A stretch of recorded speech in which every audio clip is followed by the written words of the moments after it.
And welcome, Hoosier fans, to another victorious episode of Doing the Work, the first show on the Back Home Network dedicated to covering IU women's basketball. Today is our 143rd episode, recorded on the evening of Monday, January 13th, 2025. And I'm your host, Kathy Amos, joined tonight by my co-host, Jeff Marlow. And we will be discussing your Indiana Hoosiers road win over Iowa, 74-67. And with that win, it brings their record to 12-4 overall, 4-1 in the Big Ten, and they are now tied for fifth with Minnesota in the conference. So really huge win for our women tonight, and really a game that started from the beginning. You could just tell that our women were ready to go from that tip until the final buzzer. And in fact, Jeff, my Hoosier Proud banner moment for tonight is really just the whole game. It started there at the tip at 3:01 Eastern and didn't finish until 5:05 Eastern. We were not behind one time during that game. And the only time that we were tied was for about 20 seconds or so at the beginning of the game.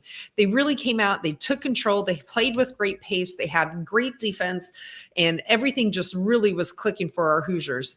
There's very little that I think we'll be able to nitpick tonight. And just in general, we haven't beat Iowa on the road since 2021, and that makes it my Hoosier Proud banner moment, going on the road to a very raucous crowd in Carver Hawkeye Arena and beating the Iowa Hawkeyes 74-67.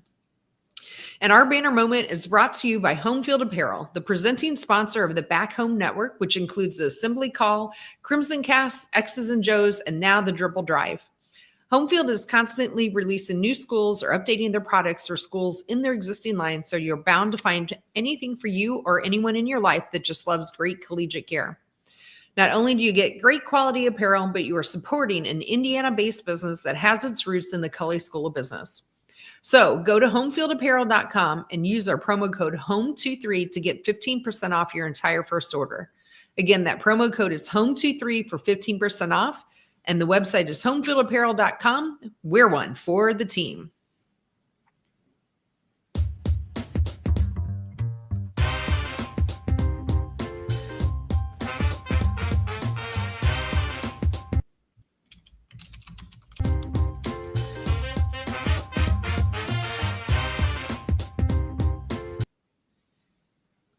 All right. Well, just actually a couple of quick news headlines that we'll hit here. So they did announce today that the USC tip time for Sunday is noon Eastern, 11 Central.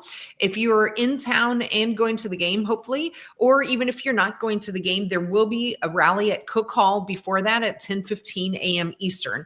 So if you want to go to that Cook Hall rally, I would recommend you go out and look at the Indiana Women's Twitter. I'm sure it's on Facebook or even at iuhoosiers.com, because you do need to RSVP for it. I believe it's free, but they have limited spots. So if you're able to go to that rally at Cook Hall, I think that'd be a lot of fun, and then head on over to the game. The other thing to point out is after that win against Iowa and the road win against Northwestern, Indiana is starting to receive votes again. They received 14 for the top 25. So just a couple of quick news headlines. But let's kick it over to you, Jeff, for your Marlow's musing. What's on your mind this Monday evening? Oh, I thought you gave a great banner moment, Kathy. Just a big road win. When you go back, they hadn't won there since the 2021 season. And obviously it had a couple tough games. You go back 2 years ago, lost on the buzzer beater by Caitlin Clark. And then last year just got blown out. So we talked a little bit about this in the preview the other night. What game are we going to get?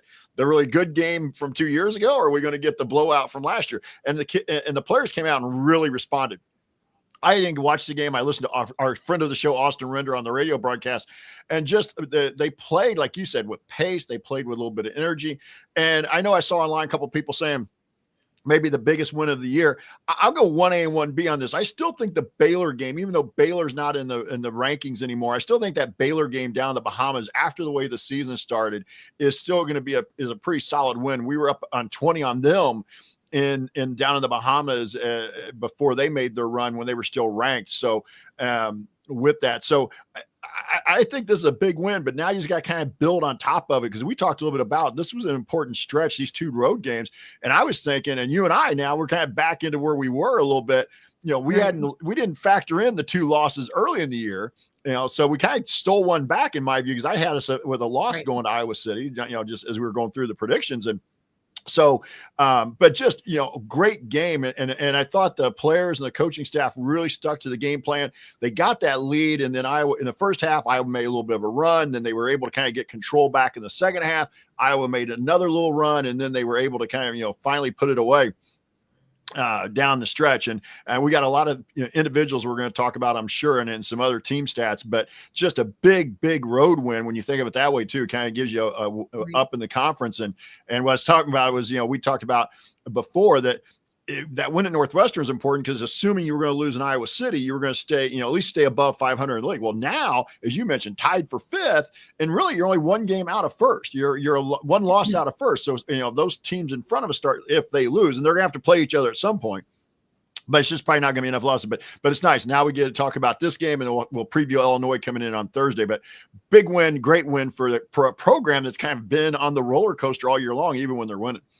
That's right. Yes. I think a lot of people are probably saying this is the biggest win because A, it was on the road, and B, a conference team.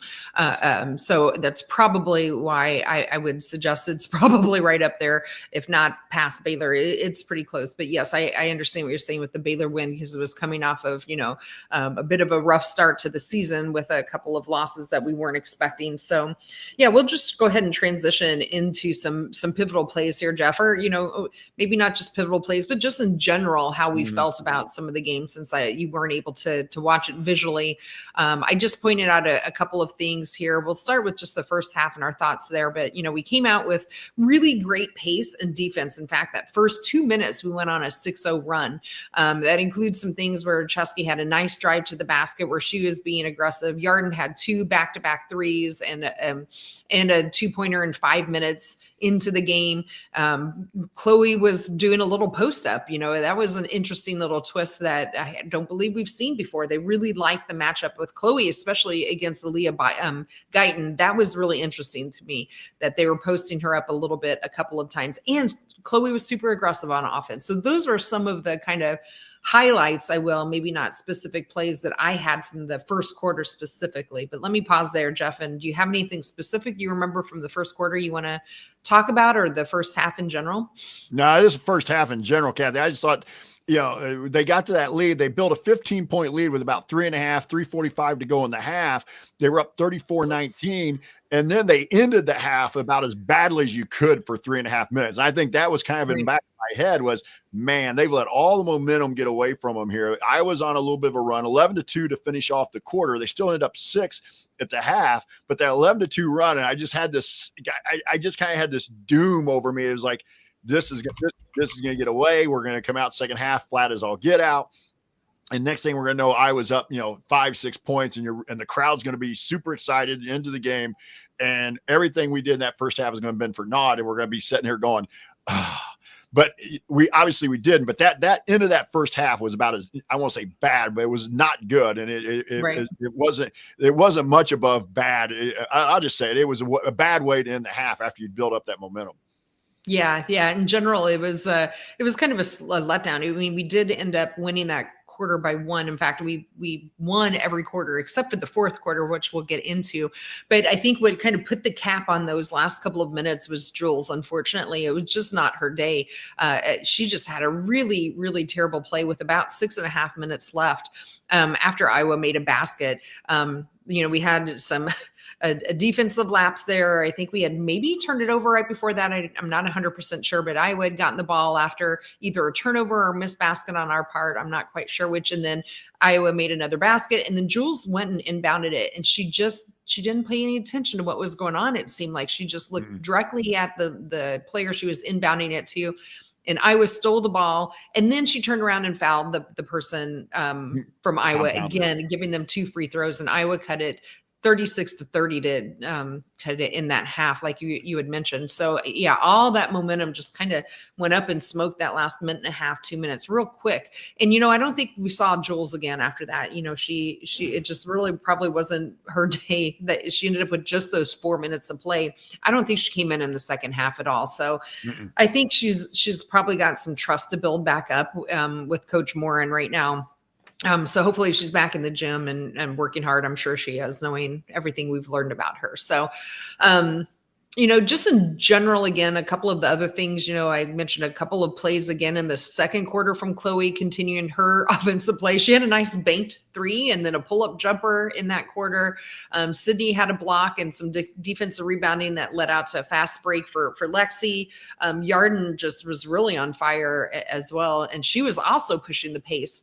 At one point we're up 34-19 with that 3.5 minute left, like you had mentioned, and then that Iowa timeout, and it kind of turned from there. So that's kind of how we ended the second quarter, if you will.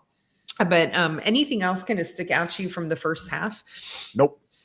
Okay, well, let's just jump right into the second half then. What kind of stuck out to you? Maybe the third or the fourth quarter, either of those have things you want to talk about?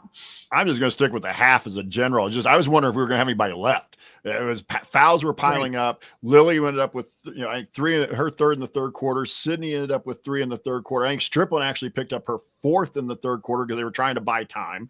Right. And then you start looking at, by the end of the game, Shea ended up with 4. Lily ended up with 4. Sid finished with 4. Caroline ended up with 4. So you had 4 players with 4 fouls. And like I said, in the middle of toward the end of the third quarter, and I was listening to Austin, and I was thinking right along with him at the beginning of the fourth quarter, I was like, this could get really interesting because we start fouling out people left and right. All this lead we've built is going to possibly have, we're going to have to rely on some people off the bench that haven't played a lot. We hadn't seen Jules the whole second half. Henna she didn't play the first half at all. And then she got some minutes in the second half. So I was like, this lineup could get real interesting down the stretch, especially if the bigs had ended up fouling out. If we'd gotten down to where both Lily and Caroline is fouled out, I was starting to be like, who's guarding inside in the post? And my first thought was actually going to be Yarden, but all those scenarios were starting to go through my head. Like, this is going to get away because we're going to foul them, put them at the line, and people are fouling out, and we're not going to have much offense left on the floor. So, but luckily nobody fouled out. We were able to kind of stem that a little bit, but yeah, it just, that was second half for me was about foul trouble outside of the fact that we were shooting the ball particularly well. Yeah, that's right.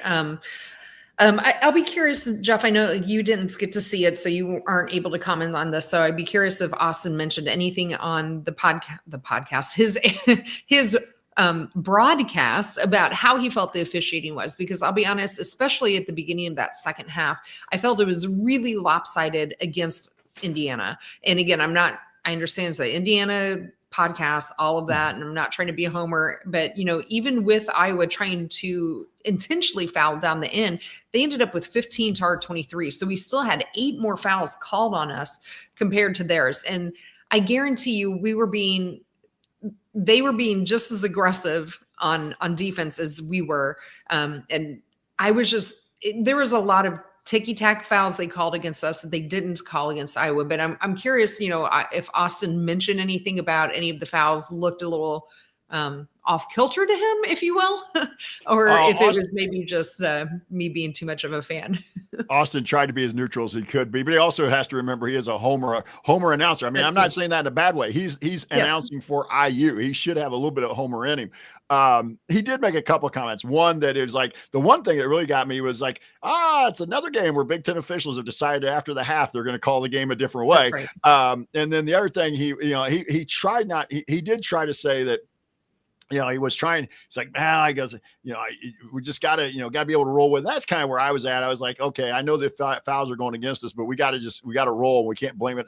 We can't blame officiating here. The one he really kind of called out, and he did say he didn't see the replay, but there was a play there in the fourth quarter, about 5 minutes to go, where Yarden hit a 3 and there was a foul called away from the ball, and they ended up reviewing it to where they wiped Yarden's 3 away. And Austin really was, he didn't go on about it, but he really felt that was not the call that should have been made, that he couldn't believe they wiped away. I think his line was like, only in Iowa City is that call getting reversed. So, but yeah, I mean, he was doing what he should do. He was trying to defend the players that he's broadcasting night in and night out to a certain degree, but it wasn't over the top. He still tries to stay as neutral as he can, but, yeah, and like I said, not watching the game live, I just saw, but you could feel the frustration in his voice. You could get my frustration a little bit as a fan listening, and part of my frustration was also like not seeing it, but listening to Austin on the radio was okay, let's start to adjust here a little bit. Let's quit, doing some of the things that are picking up fouls here, like a couple moving screens so I just was, so I'm only going from what I heard on the radio, but Sure. but when you look at the numbers, like you pointed out, the numbers 23-15. But they missed a lot of fouls too. Like Yarden especially seemed to be the recipient of lack of foul calling, I guess, against Iowa. There was a replay, for example, yes, I agree with Austin that they should have not took that 3-pointer away. In my opinion, that foul that came on the Iowa person fouling, I think it was Shea Chesky, when she was screening, came after the shot or right around the same time. So you got to let that go. But there was a couple of really blatant elbow whacks, if you will, or Yarden getting hit on the elbow while she was going up for a jumper that they didn't call. And they said it was a tip ball. And I'm like, no, it was clearly her arm. And let's see, I think it was O'Grady down low. Even Caroline Strickland was going over to the officials a couple times, pleading her case that O'Grady was down there kind of, using a hook to get her position down low. And that was, letting O'Grady get kind of open.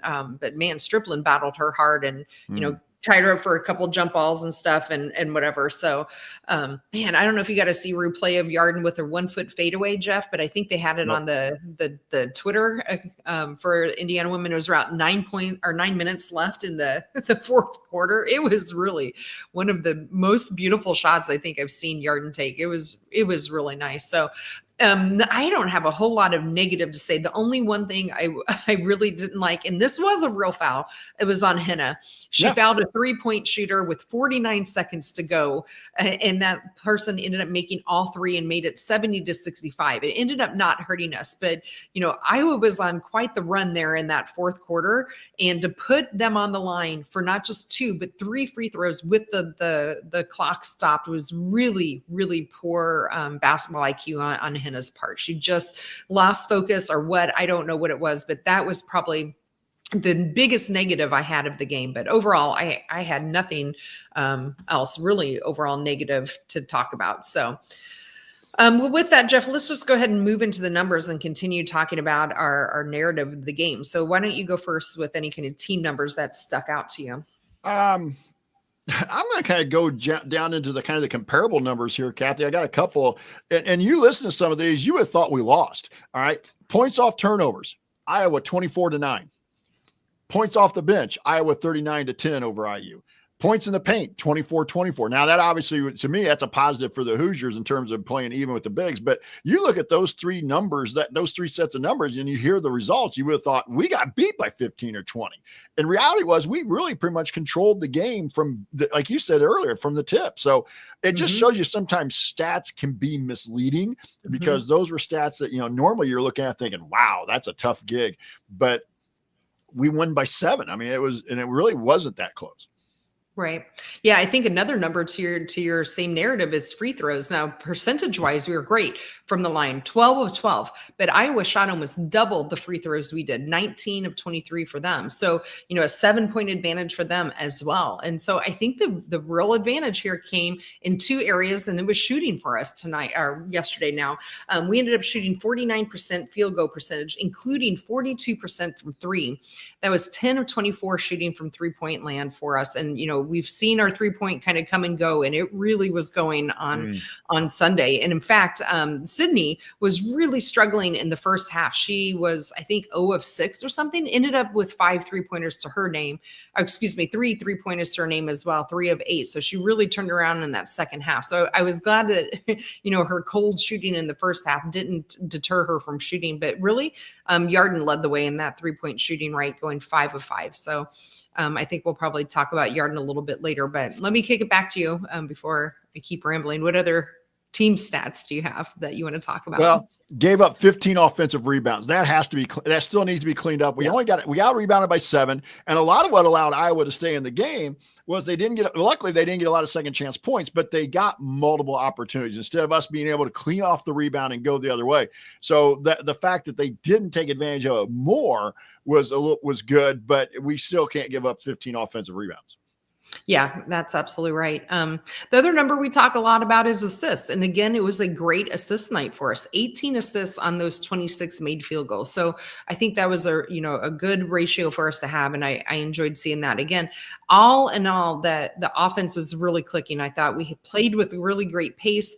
Chloe was really, really aggressive. It was some of the more aggressive offensive Chloe that I think I'd seen. And then, we talked a little bit Yarden and Sydney kind of leading the way, those three in particular. So maybe talk a little bit about our big play between Caroline and Lily, and what your thoughts are on how they played in that game. I know you and I were talking a little bit off air about the two of them. So I thought you made a really nice point about when you combine their numbers. So maybe talk about that for our audience. Well, it just, they only got 6 shots between them. I mean, Lily's 2 for 3, Caroline was 3 for 3, but when you combine their numbers, 12 points, 8 rebounds. Lily had 3 blocks by herself. Caroline had another one. So you get 4 blocks out of them as well. And you look at Caroline actually ended up with 6 assists. She led the team with assists. So, that's the bigs played a lot better than what just shows up in the raw numbers of like points, especially. But when you combine them, they were looking really good. Yeah. And when so we were talking, everyone always likes to look offensively. And so yeah, you combine their numbers on offense, they were fine. I want to talk about the defense. Hannah Stelke only had 5 points, and O'Grady only had 11 points. And between the two of them, I thought that they handled, and I know Hannah wasn't guarded completely by Caroline and Lily. That also went to, I think Sydney was on her for quite a while as well. But just in general, I thought they did a really nice job. And along those lines as well, you had 3 blocks for Lily Meister, and Caroline put in another block. So they had 4 blocks between the two of them. And so defensively, I thought they held their own with O'Grady especially. I thought that they pretty much held her in check, and they ended up only playing O'Grady 20 minutes because I think they realized that they weren't just going to get what they normally were getting from her in earlier games this year. Yeah, and I'll go along with that. You look at just the overall shooting here. Iowa only shot 34% for the game. And then you also talk about some of it's luck. Sometimes players miss shots, and sometimes it's really good defense. Sometimes they just miss open shots. But you had, for example, Lucy Olson coming in and was leading the Iowa in scoring with roughly 18, 19 a game. Yeah. And they held Lucy Olson to 8. It kept her in, she was, didn't even get to double figures. And so you talk about between Stolke, O'Grady, and Olson, who I think were the 3 leading scorers that we previewed, they only combined for 24 points. Yeah, that's right. Lucy, I was just pulling our notes up from that. Lucy, from our preview, Lucy was averaging 17 points, Hannah Stolke 12 points, or 13, and Addison Grady 13.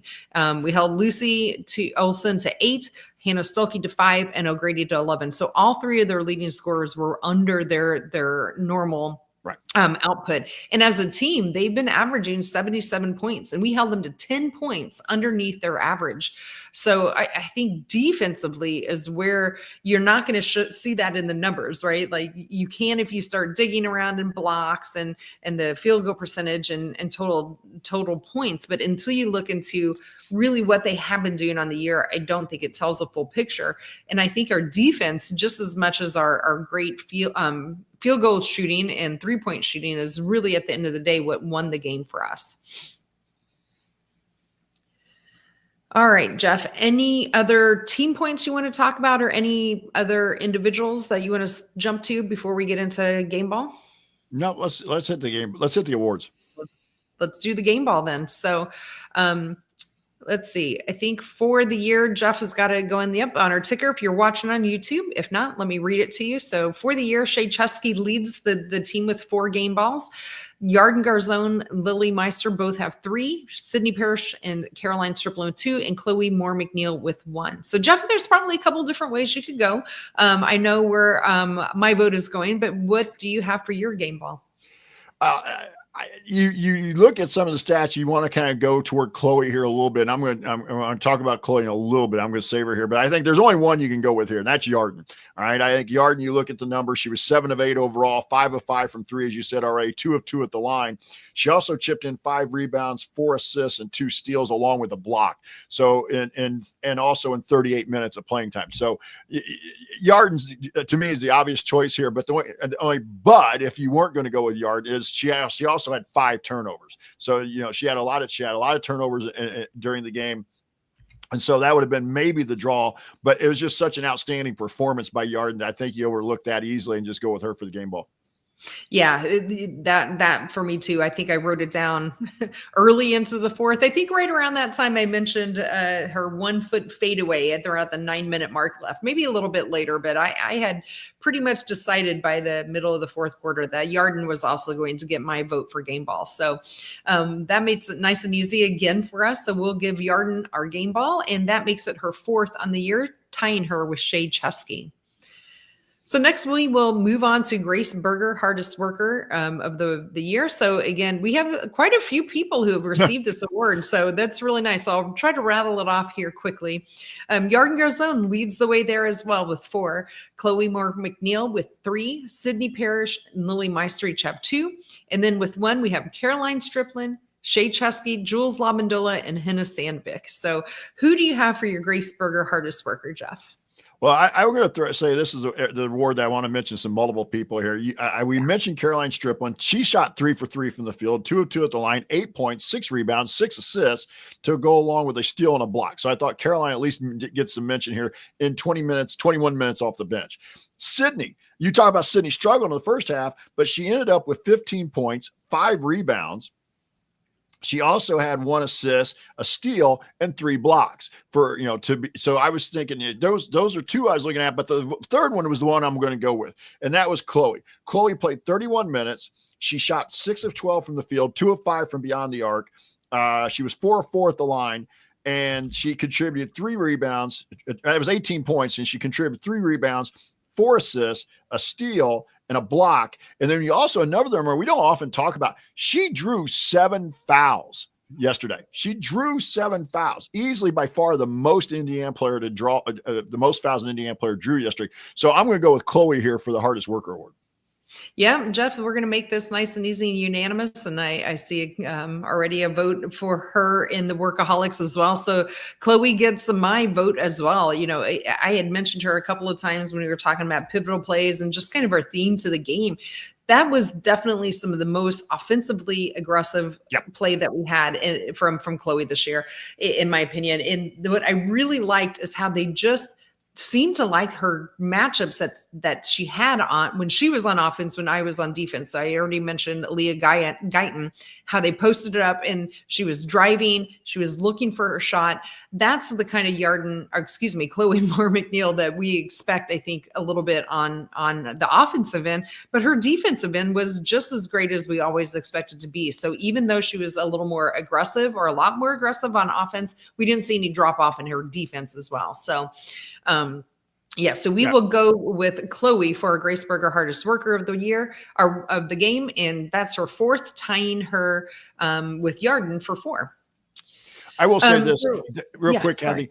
No, I'm not. I'm trying to interrupt you before you get moving on here. I'm not trying to interrupt. Just want to get in here. That's the Chloe we need the last half of the season. That's right. Game in and game out. That has. I mean, I know she's not going to get 18 a game, but that aggressive mindset to where she's getting at least double figures every game. I think that's the Chloe Moore McNeil we need over the last half of the season.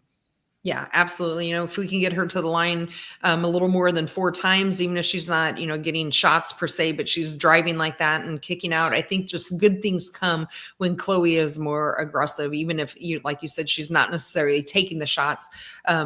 She's obviously good at dishing out with still 4 assists as well. So with that, we will go ahead and update some of the numbers we have been watching on the year. So we'll first start with Chloe with her quest to become join that 1,000 point club. So with her 18 points, that really obviously helped her cause quite a bit. She is now up to 976 points in her career. She's only got 24 points left to go. So I would expect that in the next 2 to 3 games, still kind of on target for that Oregon game to reach that 1,000 mark.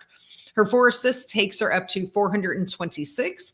Again, she's 5th in that all-time assist place. Probably not going to reach that 4th place, but she keeps moving up and solidifying her 5th place spot. We're also watching Yarden. Yarden is 21 points in this game. That takes her up to 961 points. Also, now only 39 points away for Yarden. So if she is also continuing with her average over the next couple of games, she and Chloe will both reach that 1,000 point club in that Oregon game if things go as we expect in the next few games. I wonder if that's ever happened.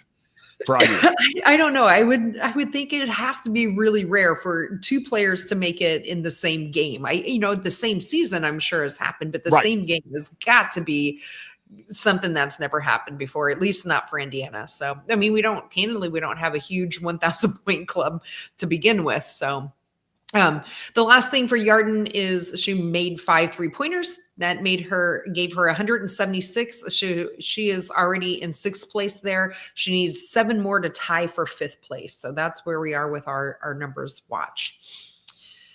So Jeff, before we talk about upcoming game, any last thoughts before we leave the Iowa game behind? Because this really was a really huge win for our women this year and for our program. But any other last thoughts about the game specifically?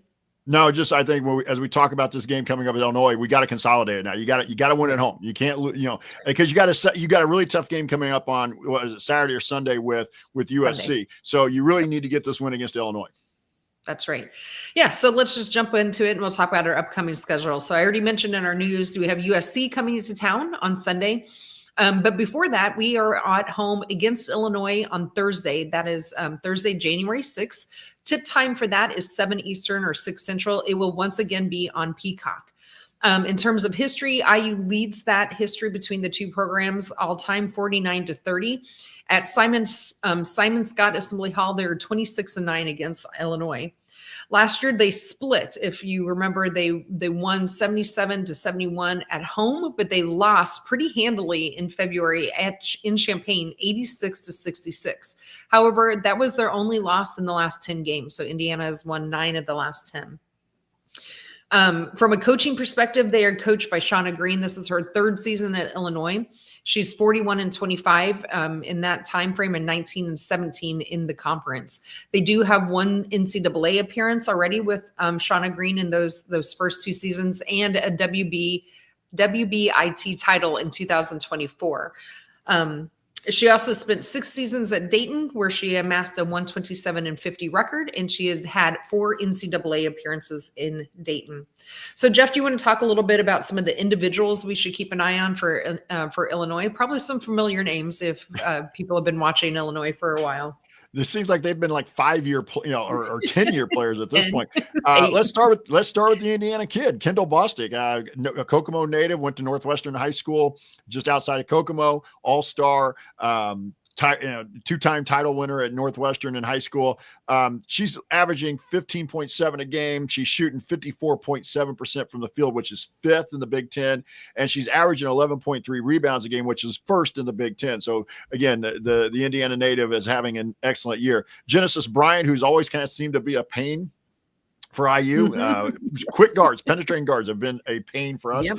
And Illinois has really lived on that the last couple of years. Genesis Bryant's averaging 14.4 a game, 3.6 rebounds, 2.9 assists per game. She's shooting 87.8% at the free throw line, which is 4th in the Big Ten. And then I believe it's Adalia McKenzie is averaging 13 points a game, 5 rebounds and just 2.6 assists a game. So, but the big news here is they're actually missing somebody else too. I forget the name, but Makaira Cook is out for the season with an injury. So they're down one of their better guards, a starting guard. Makaira Cook is another one who's really been a thorn in the side for Indiana women's basketball over the last couple of years. So, but do not underestimate this team. This team was down down Cook and the other player, and they beat Iowa in Champaign last week. So they are still dangerous, and you got to be ready to play. That's right. I think it's Gretchen Dolan. Yes. That they lost.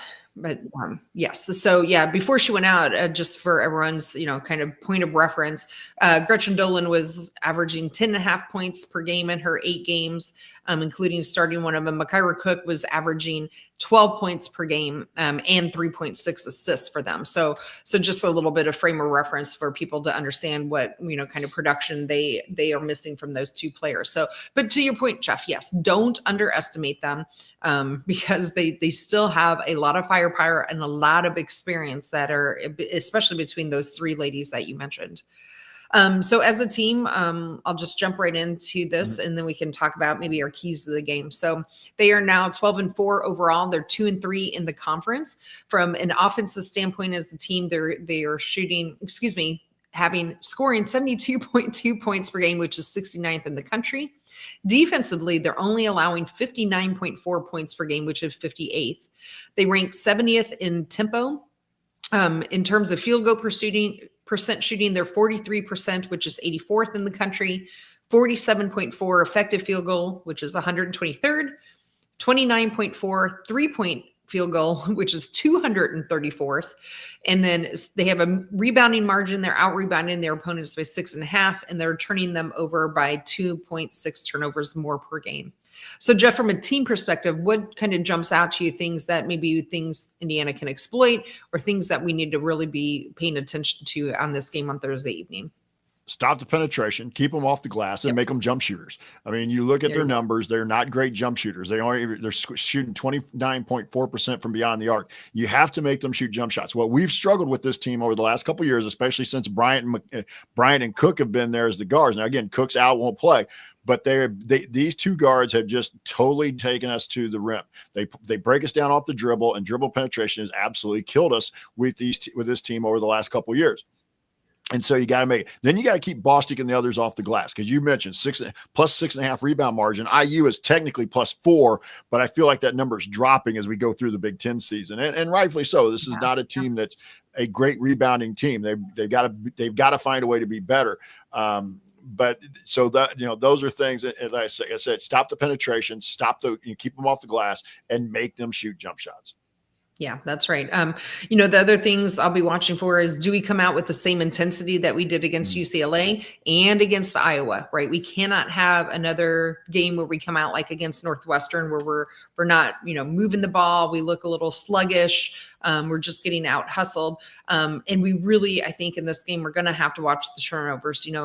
Illinois is holding their opponents to only 59 points per game. We're averaging somewhere around 72 points per game. So if we can make sure we get closer to our average and not letting Illinois' defense get close to their average, I think is also a good recipe for us. So hopefully people will come out, pack the hall both Thursday, and we'll talk about that as well Thursday night, but we will talk about the USC game on Sunday. But hopefully these 2 games are going to continue this momentum. Hopefully they have, with these 2 road wins in the conference. And as you mentioned, we're only 1 game out, and eventually somebody is going to lose of those 3 unbeaten teams that we'll talk about here in a second. So those are, there's a lot of keys to this game. Again, don't underestimate Illinois. Don't look at the record of 2-3 in the conference and think that this is going to be an easy game.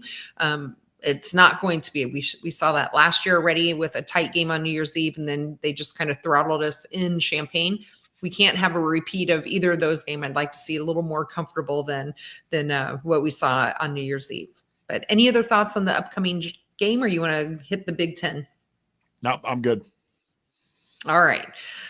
So I'll just go real quick about some of the games that have happened since our last podcast. And maybe you can just give some overall thoughts on what you're thinking of what the conference looks like. So Thursday, Iowa, as Jeff mentioned, lost at Illinois 57-62.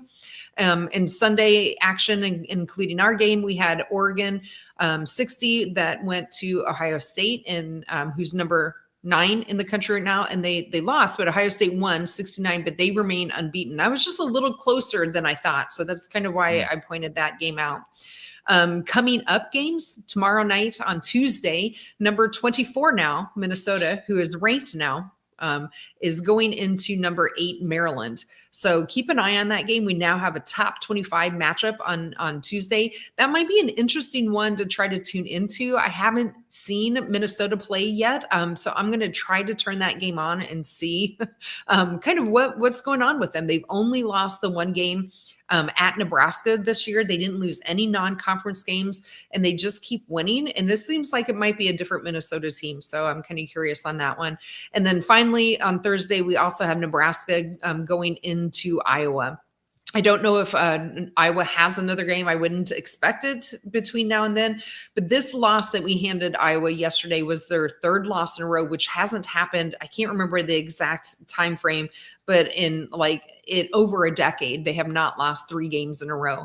So it'll be interesting too to see if Iowa, with that rivalry with Nebraska coming into town, can kind of halt their skid. So those are some of the highlights I had, Jeff. We have 3 unbeaten teams left in the Big Ten: USC at 6-0, and then I already mentioned Ohio State at 5-0, and UCLA is at 5-0. But thoughts from you on the conference?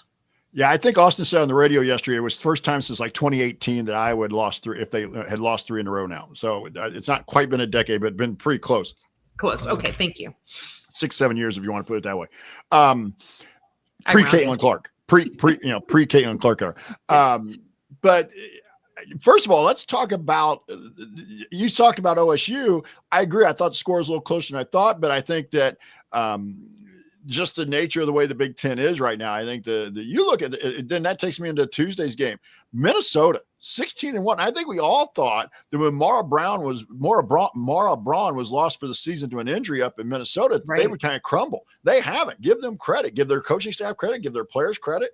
They are hanging in there, as you mentioned. They're lost once in the conference. They're 16-1 overall. They've earned their ranking. That would be an interesting game to keep an eye on. I would think Maryland's still the favorite there, but it's an interesting game to keep an eye on because, again, you're talking about 2 teams who have 1 loss, like Indiana. So somebody's going to end up with a second loss in that game, and hopefully Indiana wins on Thursday, and you start kind of, now you're talking about moving up the standings a little bit. And things are going to start to shake out here a little bit. You talk about Nebraska and Iowa. Iowa's going to do – I would think they're going to be all really desperate not to lose 4 in a row. Yes.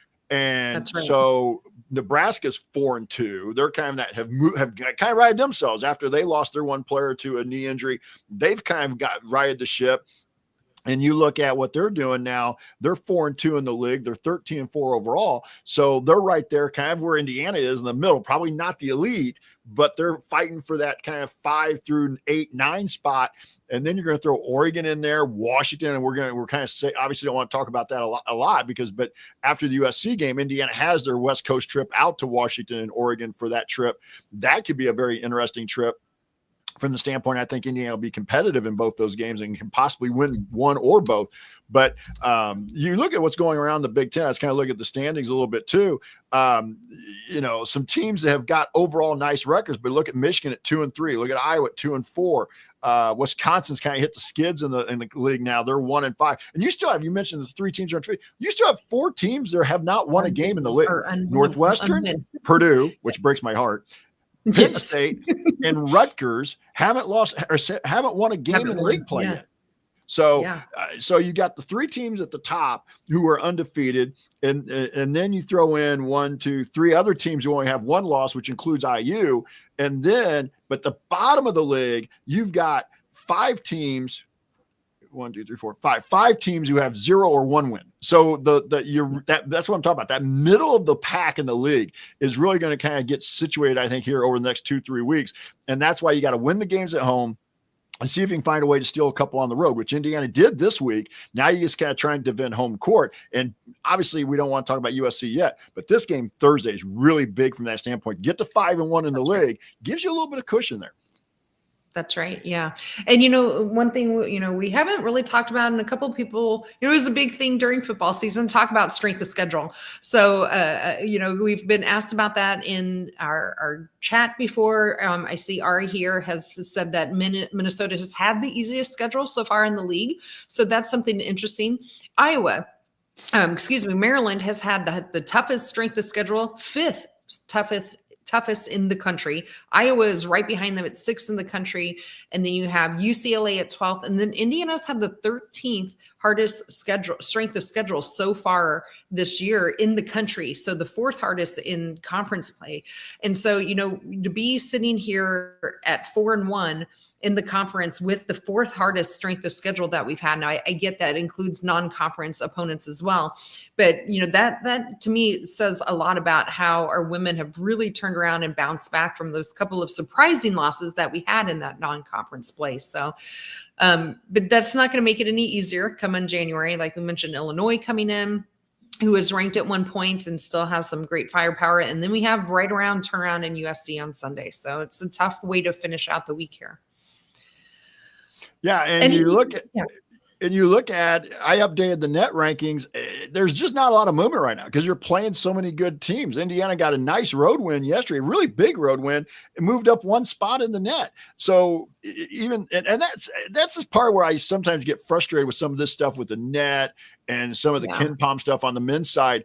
You look at where they're at. Iowa's 33rd. They're 4 spots above Indiana in the net, but they're 2-4 in the league. How do you and again, I know we lost to Butler. I know that's the loss that's really probably dragging it down. But you look at, for example, Michigan is 24th in the net. They're 2-3 in the league. And so I don't know, at some point wins have to matter in the net. And that's why I try not to get too caught up in it. But Terry Moore and the program just keep winning. The rest takes care of itself. That's right. And just while we were talking about that, Jeff, I looked at Minnesota has got the 81st toughest schedule, strength of schedule. So, not you looking at WarrenNolan.com? I am looking at WarrenNolan.com. Oh, one thing about that is make sure you're looking at last year. Yeah. The one thing I was going to say, make sure you're looking at 2025. Yes, thank you. Because I got that. And so actually, I was looking that up. You didn't see the notes. Indiana's actually 11th, but it's 6th in the Big Ten because like USC or UCLA is like 4th. So it did that. No, I didn't realize it did that to me the first time I went there. It took me to last year's numbers. And I was like, I don't want last year's numbers. That's right. That was super helpful. I don't need that at all. Okay, we'll scratch that. Ignore all of my strength of schedule numbers I just gave you, everyone. Sorry about that. You're good. Well, I'll do better next time. You're good. All right, Jeff. Well, let's go ahead and wrap this up. We've been going for about 45 minutes here. So what are your final thoughts after that massive road win against Iowa on Sunday? I'm going to keep this simple. Big win, but now you got to back it up with a win at home against Illinois. That's right. Yeah, that's pretty simple too. Yeah, you hit it right on the head. You're right in the thick of things. Again, 1 game out of being tied for first place. You just got to go and take care of business, and hopefully they're not going to look too far past and look at that USC game. I know it's easy for some of us as fans, at least for me, to circle when you have what I think they're number 3 still in the country. Coming to town, but Illinois is no joke. So, go out, take care of business on Thursday, and then see what you can do to parlay that into something maybe special on Sunday against USC. But we'll come back here on Thursday and talk about that. But those are kind of my final thoughts.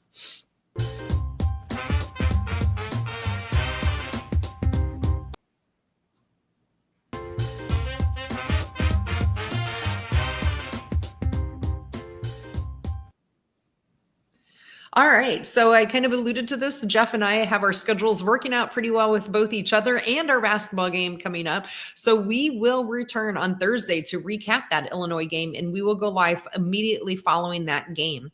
If you want to see us do the show live and be part of our live chat, please make sure you subscribe to our YouTube channel. You can do that at youtube.com/@BackHomeNetwork.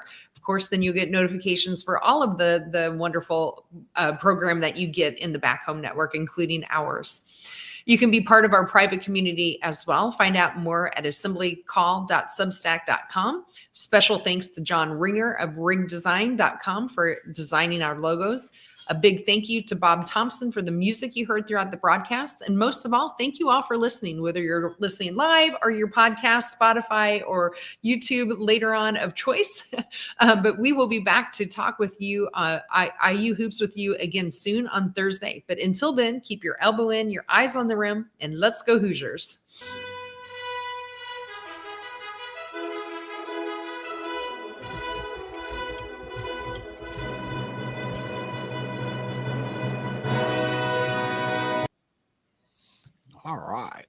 Yes, Good Valerie, show. that was a lot of fun to watch on Sunday, that game. So I thoroughly enjoyed it, especially living in the state of Iowa.